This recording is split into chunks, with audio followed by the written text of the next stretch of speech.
आज जंगल में रामकली जी की पड़ोसनें उनसे मिलने आई हैं। लो काकी, हमारे फ्रिज का ठंडा ठंडा पानी पियो। यहाँ जंगल में फ्रिज कहाँ से आया?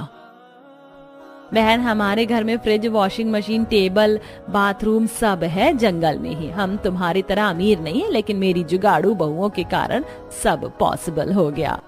मेरी तरह आप भी यही सोच रहे हैं ना? आखिर ये लोग जंगल में क्यों रह रहे हैं और जंगल में इतनी सुख सुविधाएं आई कहां से? चलिए, अब तो ये स्टोरी देखने के बाद ही पता चलेगा। 4 दिन से बारिश रुकने का नाम तक नहीं ले रही। पहले घुटनों तक पानी था, अब तो कमर तक हो गया। माँ, अब हमें रहने का कोई जुगाड़ ढूंढना चाहिए। हम ज्यादा देर तक यहाँ नहीं रह सकते।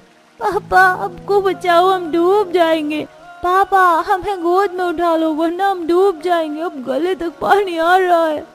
घंटों से ऐसे पानी में खड़े खड़े अब घुटनों में दर्द हो रहा है बेटा। अजय, आप मुन्ना को गोद में ले लो, मैं पलक को उठा लेती हूँ। तभी राज मुन्ना को कंधे पर बिठा लेता है और मनीता पलक को गोद में ले लेती है। ये बारिश रुकने का नाम नहीं ले रही। इस पानी से पैरों में सड़न होने लगी है। हमारे इस एक कमरे के घर में तो छत भी नहीं है, वरना छत पर ही बैठ जाते बारिश के रुकने तक। यहाँ जल का स्तर बढ़ते जा रहा है। इससे अच्छा हमें अपने पड़ोसियों से मदद मांगनी चाहिए, शायद कोई मदद कर दे। सपना बहू बिल्कुल सही कह रही है, पड़ोसियों से मदद लेनी चाहिए, क्योंकि इससे घर में इतना पानी भर गया कि यहाँ रुकना खतरे से खाली नहीं। हम इस तरह बच्चों को ज्यादा देर तक गोद में उठाकर भी नहीं रख सकते ना। फिर सभी घर के बाहर निकलते हैं, जहाँ कमर तक तो नहीं, लेकिन घुटनों तक पानी भरा हुआ था। कमला बहन, ये बारिश बंद होने तक क्या तुम अपने घर में रहने की इजाजत दोगी? बड़ी मेहरबानी होगी तुम्हारी। अरे 5 बेटा बहू है तुम्हारे, शर्म करो। अगर 5 मिलकर एक पक्का घर भी बनवाते तो सड़क पर दूसरे के घर में रहने को भीख नहीं मांगनी पड़ती। पूरे गांव में पानी भरता है, सबको पता है, इसीलिए सबने अपने घर ऊंचे करवा लिए। लेकिन तुम गरीब कंजूस तो पैसे बचाने में लगे थे ना। जाओ, मेरे घर में कोई जगह नहीं है, मेरा भी तो परिवार है। पड़ोसन पूरे परिवार को बेइज्जत करके भगा देती है। रोइए नहीं बाजी, आज दिन बुरे हैं तो हर जगह से ठोकरें मिलेंगी। हम बगल वाली काकी से बात करते हैं, वो बहुत अच्छी है, रहने देंगी। फिर सभी पड़ोसन दुलारी के घर जाते हैं। दुलारी काकी, बारिश के कारण हमारे घर में पानी भर गया है। कृपा करके हमें कुछ घंटे अपने घर में ठहरने दीजिए। जैसे ही बारिश रुक जाएगी हम अपने घर चले जाएंगे। मैंने क्या तुम लोगों का ठेका ले रखा है कुछ देर ठहरने दूं? जाओ, भागो यहाँ से, मेरे घर में कोई जगह नहीं है। ऐसे ही मेरा परिवार इतना बड़ा है, तुम गरीबों की फौज को अगर सहारा दे दिया तो हम कहाँ रहेंगे? धन्यवाद इतनी सहायता के लिए। हमारे पड़ोसी सिर्फ गरज के लिए है। चलो, हमें किसी की जरूरत नहीं है। अरे जाओ जाओ गरीबों, इतना स्वाभिमान पहले जाग गया होता तो अपना घर भी पक्का करवा लिए होते और आज नौबत ना आती। दुलारी भी उन्हें खूब बेइज्जत करती है। भारी बारिश में घुटनों तक पानी में सभी सड़क पर खड़े थे कि तभी रामकली जी की एक पड़ोसन। रामकली बहन, चाहिए तो कुछ समय के लिए मेरे घर में छत पर तुम सभी ठहर सकते हो, लेकिन मैं ज्यादा देर तक नहीं रोक पाऊंगी, क्योंकि मेरे घर में बहू बेटों की चलती है और तुम्हें तो पता है ना। बड़ी मेहरबानी होगी बहन, बस आज रात की बात है, हम सुबह ही चले जाएंगे। फिर फूलमती जी सभी को घर के अंदर आने देती हैं। सभी उनके घर में आराम करते हैं और फूलमती सभी के लिए खाना नाश्ता बनाती है। रात भर सभी उनकी छत वाले पोर्शन में खाना खाकर पल्ला तान कर आराम करते हैं। रात भर लगातार बारिश होती है और सुबह होने के बावजूद बारिश रुकने का नाम नहीं लेती। बहू, ऊपर सभी आराम कर रहे हैं, चाय बना दे उनके लिए, ठंड लग गई होगी बारिश से। गरीबों की फौज घर में बिठा रखी हो, यही काम है क्या कि दिन रात अब मैं उनके लिए चाय नाश्ता खाना बनाते रहूं? भंडारा नहीं लगाए? अब भगाओ सबको यहाँ से, वरना मैं चली जाऊंगी। रानी के कटु वचन घर वाले सुन लेते हैं। तभी रानी छत पर जाकर, तुम सभी को शर्म है या नहीं? जाओ, निकलो हमारे घर से। एक रात की बात थी, बहुत एडजस्ट कर लिया, चलो भागो अब। और इस तरह पड़ोसी भी बहुओं और ससुराल वालों को बेइज्जत करके उन्हें वहां से भगा देते हैं। बस बहुत हो गया, यहाँ वहां की जिल्लत झेलने से अच्छा हम इस पानी में डूबकर मर जाते, फिर भी अच्छा होता। ऐसा नहीं कहते जी, कोई ना कोई सॉल्यूशन तो होगा ही। पूरे गांव में हर जगह पानी भरा हुआ है, हमें बाहर जंगल की तरफ जाना चाहिए, क्योंकि पानी में ज्यादा देर रहना ठीक नहीं है। अगर सांप या बिच्छू रहा और काट लिया तो दिक्कत हो जाएगी। सभी पानी में चलते हुए जंगल की ओर बढ़ते जाते हैं। इतनी बारिश में जंगल में भी जाकर क्या फायदा, हमारे रहने के लिए जंगल ठीक नहीं है। फिलहाल यही एक जगह है जहाँ पानी नहीं है, हमें कुछ देर तो यहाँ ठहर ही सकते हैं। आस पड़ोस वालों से भीख मांगने से अच्छा है कि स्वाभिमान से यहाँ रुक जाए। बाकी जीना मरना सब भगवान के ऊपर है। बहू सही कह रही है, हमारा जंगल में रहना ठीक है, यहाँ जंगली जानवर भी नहीं है। फिर सभी जंगल के अंदर जाते हैं। ऐसे मौसम में क्या हम पेड़ों पर रहेंगे बहू? देख कैसे बारिश रुकने का नाम नहीं ले रही। तभी मनीता की नजर एक बड़े से पेड़ पर पड़ती है। सही कहा माँ जी, पेड़ पर नहीं लेकिन पेड़ के अंदर जरूर रह सकते हैं। वो देखिए कितना बड़ा पेड़ है, पक्का इसमें पहले कोई रहता होगा। आपका मतलब है कि कोई इंसान या जानवर, कोई भी? फिर मनीता पेड़ के पास जाकर उसके अंदर झांकती है, जो कि अंदर से बहुत ही बड़ा होता है। माँ जी, हम यहाँ कुछ दिन रुक सकते हैं, ये पेड़ अंदर से काफी बड़ा है। कितना भी बड़ा हो दीदी, हम 14 लोग हैं, इसमें 14 लोगों का रहना पॉसिबल ही नहीं। आप सभी का दिमाग खराब हो गया है, हम बेघर हो गए हैं और आप सभी ये जंगल जंगल खेल रही हो। भैया आप तो कुछ कहो। सही कहा दीपक ने, अगर तुम सभी को यहाँ रहना है तो रहो, हम नहीं रहने वाले। चलो भाइयों, हम रहने के लिए कुछ जुगाड़ करते हैं, वरना पानी अगर रुक जाएगा तो हम वहीं जाकर रहेंगे। एक कमरे का घर है, जितना पानी भरा था अब तक तो वो घर बह गया होगा, वहाँ जाने का कोई फायदा नहीं होगा। लेकिन पांचों पति अपनी बीवियों की एक नहीं सुनते हैं और वहाँ छत ढूंढने की तलाश में निकल पड़ते हैं। बहनों, अब हमें ही करना है जो करना है। देखना हमारे पति फिर से वापस आएंगे, क्योंकि गांव वाले बहुत घमंडी हैं, कोई हम गरीब की मदद नहीं करने वाला। फिर पांचों बहुएं उस बड़े से पेड़ के अंदर जाती हैं। ये तो एकदम कमरे के जैसा है। 2 लोग यहाँ रहने का जुगाड़ करो, 2 लोग जाकर बाहर खाने पीने की तैयारी करते हैं। फिर जानवी और प्रिया पेड़ के अंदर साफ सफाई करती हैं और बाहर से लकड़ी ले जाकर अंदर मिट्टी का चूल्हा बनाती हैं और एक रसोई तैयार करती हैं। वहीं सास रामकली बड़ी बहू मनीता के साथ मिलकर मिट्टी के बर्तन तैयार करती हैं। ले बहू, बर्तन तैयार हो गए, अब खाना पकाने में कोई दिक्कत नहीं होगी। तभी राधा और सपना जंगल से कुछ सब्जी और फल तोड़ कर लाती हैं। देखो, आज के खाने का इंतजाम तो हो गया, राशन नहीं है लेकिन हम इन सब्जियों को उबाल कर तो खा ही सकते हैं। लाओ दीदी, मैं इसे पका कर लाती हूँ। फिर प्रिया और जानवी सब्जियों को अच्छे से धोकर उसे उबाल कर सभी को खाने के लिए देती हैं। वहाँ पेड़ के अंदर घर बनाकर पांचों बहुएं और सास ससुर आराम कर रहे थे। वहीं पांचों भाई बारिश में दर बदर की ठोकरें खा रहे थे। लगता है हमारी पत्नियां सही कह रही थी भैया, देखो ना, कोई भी हमें रहने का ठिकाना देने को तैयार ही नहीं है। मुझे तो इस बारिश से अब सर्दी लग रही है, हमें जंगल ही लौट जाना चाहिए। मुझे भी अब कोई उपाय नजर नहीं आ रहा है, लेकिन कोशिश तो कर सकते हैं ना। पांचों भाई रात भर बारिश में भीग कर रहने का जुगाड़ करने की कोशिश करते हैं। वहीं पांचों बहुएं आराम से पेड़ के अंदर अपनी रात गुजारती हैं। अगली सुबह, अयो अम्मा रे, मेरा पेट बहुत दर्द हो रहा है, बहुत तेज से आई है। क्या आई है दीदी? झाड़े जाना है, कुशल खाना। यहाँ ये व्यवस्था कहाँ से मिलेगी? बहू एक काम करिए, मिट्टी की हांडी में पानी लेकर यहीं जंगल में कहीं बैठ जा। चीची अम्मा, कैसी बातें करती हो, वातावरण कितना प्रदूषित होगा उससे। यहाँ जंगल में तो वॉशरूम भी कहीं नहीं मिलेगा, मैं खुले में शौच नहीं करूंगी। तभी मनीता पास ही एक बड़ा सा पेड़ का गट्ठर देखती है। राधा, बस कुछ समय कंट्रोल कर लो, मैं जुगाड़ करती हूँ।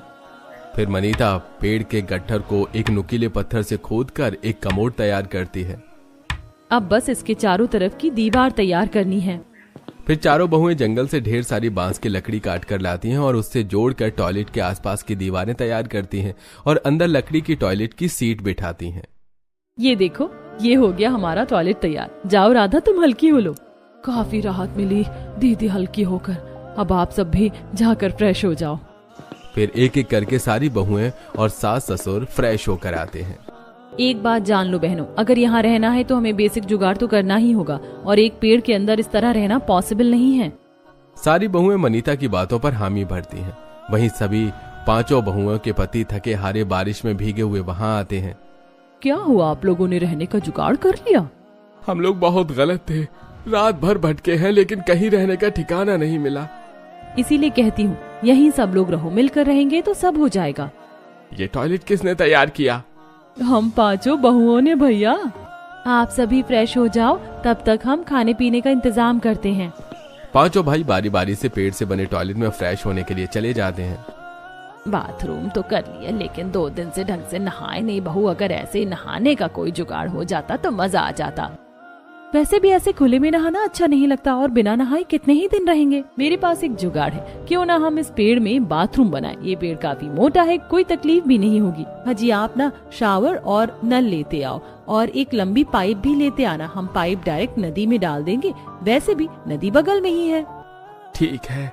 फिर राज विवेक के साथ नल लाने के लिए बाजार जाता है और बाकी के 3 भाई जंगल से बांस की लकड़ियां काट कर उस बड़े से पेड़ के ऊपर एक और घर बांधने लगते हैं। वहीं बहुएं पेड़ में नहाने के लिए बाथरूम बनाती हैं। ये लो, मैं नल ले आया। लाओ भैया, मैं इसे फिट कर देता हूँ। फिर दीपक नल और शावर बाथरूम में फिट कर देता है और सोनू पाइप का एक सिरा नदी में डाल कर आता है तो दूसरा सिरा नल से जोड़ देता है। अरे लो, हो गया नहाने के लिए पेड़ में जुगाड़ू बाथरूम भी तैयार। मैंने तो कभी सोचा भी नहीं था कि मेरी 5 बहुएं इतनी जुगाड़ू है। कोई सोच भी नहीं सकता कि पेड़ के अंदर भी नहाने के लिए बाथरूम हो सकता है। मम्मा, ये तो बहुत बढ़िया है। वाकई मम्मा, ये काफी बढ़िया है। इसमें तो पहले मैं ही नहाऊंगा। नहीं, पहले मैं नहाऊंगी। चलो मैं दोनों को नहला देती हूँ। फिर सभी बारी बारी से पेड़ में बने बाथरूम में नदी के ठंडे पानी से शावर लेते हैं। वाकई नदी के ठंडे पानी में नहाकर तो मजा ही आ गया। अब बहू बढ़िया सा खाना बना दे बस। बहुएं फिर से पेड़ के अंदर बने घर में जाकर सभी के लिए खाना बनाना शुरू करती हैं। कल जो सब्जियां रखी थी वो तो सड़कर खराब हो गई और कल का बचा हुआ खाना भी खराब हो गया। जंगल का टेम्परेचर भी बाहर के टेम्परेचर से थोड़ा अलग है ना, इसीलिए। लेकिन दीदी, ऐसे कब तक सामान बर्बाद होगा? अगर फ्रिज होती ना तो ये ना होता। जैसे बाथरूम और टॉयलेट बनाए हैं वैसे ही फ्रिज भी तो बनाई जा सकती है ना। बिल्कुल, बस हमें कूलिंग के लिए गैस की जरूरत पड़ेगी। दीदी, भैया को कबाड़ी के यहाँ भेज दो। उसके यहाँ एक खराब फ्रिज पड़ी हुई थी, उसका कूलिंग सिस्टम मिल जाएगा तो फ्रिज बनाना भी पॉसिबल है। हाँ, ये सही रहेगा। अजी, आप कबाड़ी के यहाँ जाकर देखो ना, वो खराब फ्रिज ना बिकी हो तो। राज मनीता के कहने पर कबाड़ी के यहाँ जाता है और वो खराब फ्रिज महज 200 रुपए में खरीद कर लाता है। ये लो मनीता, ये खराब फ्रिज का कूलिंग सिस्टम है।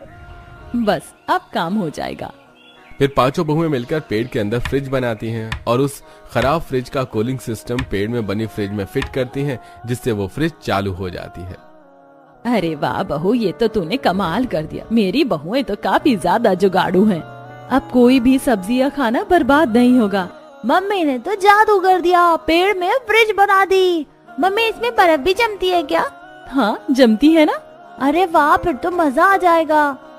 सभी हंसने लगते हैं। सभी मजे से जंगल में बने घर में रहने लगते हैं। ऐसे ही दिन बीत रहे थे। फिर एक सुबह, ये देखना बहू, हाथ पूरा लाल हो गया है। जाने क्या हो गया। माँ जी, मेरे भी पीठ में रैशेस हो गए हैं। मुझे लगता है पेड़ के अंदर खुरदुरी लकड़ियों पर सोने की वजह से हो रहा है ये सब। हाँ, मेरे भी पूरे शरीर पर लाल लाल हो गया है। दीदी, क्यों ना हम जंगल में जो कटे हुए पेड़ों के जो गट्ठर है उससे बेड बनाए, वरना ऐसे ही शरीर लाल होती रही तो डॉक्टर का खर्चा बढ़ जाएगा। हाँ, सपना सही कह रही है दीदी, हमें बेड बना लेना चाहिए। वैसे भी यहाँ बहुत सारे कटे हुए पेड़ों की लकड़ी के गट्ठर पड़े हुए हैं। फिर 5 बहुएं मिलकर अपने पतियों की मदद से पेड़ों के गट्ठर से बेड तैयार करती हैं और रुई के पेड़ से रुई निकाल कर उसका तकिया बनाती हैं।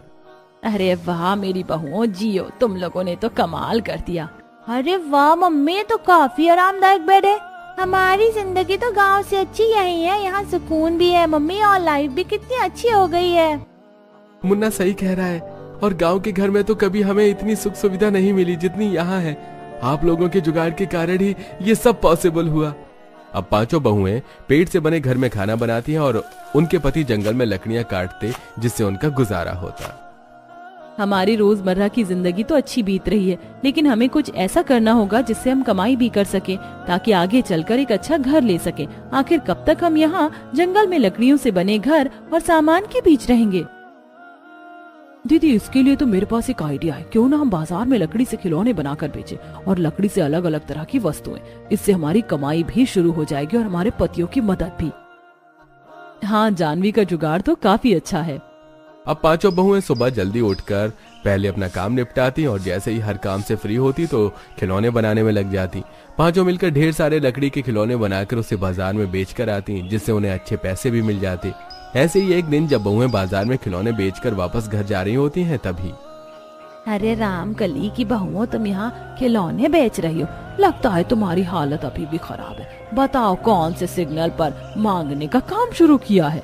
अरे बाजार बाजार घूम कर डाका डालने का काम शुरू तो नहीं किया, लगता तो ऐसा ही है। अपने जैसा समझा है क्या काकी? हमारा लोगों के घरों में डाका डालने या तिरछी नजरों से देखने का काम नहीं है। हम फिलहाल जंगल में रह रहे हैं, आओ कभी हमारे घर। पांचों बहुएं इतना कहकर वहां से निकल जाती हैं। जंगल में रहती हैं, कह तो ऐसे रही हैं जैसे जंगल में बंगला बना लिया इन गरीबों ने। जाकर देखते हैं कौन सा बंगला बांध लिया इन्होंने। वहां जाकर इनकी इज्जत की धज्जियां उड़ा देंगे। फिर तीनों औरतें जंगल में बहुओं का घर देखने के लिए जाती हैं। कहाँ रहती हैं ये पांचों कलमुही? अभी तक तो दिखी नहीं है। तभी मनीता को तीनों पड़ोसने सामने से आते हुए दिखती हैं। आओ आओ काकी, हम यहीं रहते हैं।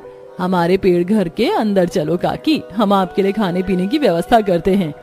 ये लोग सच में जंगली हैं, जंगल में जाने कैसे रहते हैं। तीनों मुंह बनाकर पेड़ से बने घर के अंदर जाती हैं। आओ बहन बैठो। ये घर तो अंदर से काफी बड़ा है और यहाँ सोफा कैसे आया? ये तो मेरी बहुओं ने बनाया अपने जुगाड़ से। वो देखो बेड भी बहुओं ने ही बनाया है। तभी सपना तीनों बूढ़ी पड़ोसनों के लिए फ्रिज का ठंडा पानी और ठंडी ठंडी रसगुल्ले लाती हैं। ये रसगुल्ले इतने ठंडे कैसे हैं? इतनी देर में तुम बाजार से भी नहीं ला सकते। ये तो मैंने अपने कोमल कोमल हाथों से बनाई है। खाओ आंटी जी, शर्माओ नहीं। इतना ठंडा पानी कहाँ से लाई तुम? अपनी फ्रिज से दुलारी काकी। वो क्या है ना, हमें पता था कि आप आने वाली हो और आपको तो ठंडा पानी पीने की आदत है, इसीलिए मेरी पांचों बहुओं ने मिलकर फ्रिज बनाई है। चलो दिखाती हूँ। फिर सास तीनों बूढ़ी औरतों को फ्रिज दिखाती हैं और वो तीनों फ्रिज देखकर काफी हैरान होते हैं। तभी ठंडा पानी पीने के कारण उनमें से एक को टॉयलेट लग जाती है। अरे दुलारी, जल्दी घर चल, जोर की आई है। यहीं कर ले, कहीं साइड में, जंगल ही तो है। फूलमती काकी, आप कुछ परेशान लग रही हो, क्या बात है बताओ। जोर की आई है और क्या बात है? तुम लोगों को तो जंगल में जाने की आदत है, लेकिन हम तो तुम्हारे जैसे नहीं है ना, गरीब भिखारी। कितनी जजमेंटल हो आप लोग। हमारे यहाँ हर सुविधा है। जब टॉयलेट जाना है तो बताना था ना। चलो मैं ले चलती हूँ। फिर मनीता फूलमती को उनके द्वारा पेड़ से बनाए गए टॉयलेट में ले जाती है और कुछ देर बाद बड़ा अच्छा लग रहा है, हल्का होकर तो मजा ही आ गया। तीनों पड़ोसने उनका पूरा घर देखती हैं और देखती हैं कि कैसे बहुओं ने अपने जुगाड़ से पेड़ से toilet, bathroom, fridge, sofa, bed सब बनाया है। ये देखकर उन्हें एहसास होता है कि वो उन्हें जज करने में कितनी गलत थी। तभी उनमें से एक, बहुओं, रामकली जी हमें माफ करना बहन, हमने हमेशा तुम सबका मजाक उड़ाया, लेकिन तुम्हारी बहुएं वाकई काफी काबिल हैं। इन्होंने जो कर दिखाया ये तो हमारे बस की भी बात नहीं है। काकी, हम गरीब जरूर हैं लेकिन बेईमान नहीं। गरीब होना गुनाह नहीं, हार मान लेना गुनाह है और हमने हार नहीं मानी। हम मान गए बहू, अगर मन में हिम्मत हो तो जंगल में भी घर बन सकता है। आज तुम पांचों ने साबित कर दिया। रामकली को बहुओं की तारीफ होते देख काफी गर्व होता है और अब पांचों बहुएं अपने ससुराल के साथ खुशी से जंगल वाले घर में रहने लगती।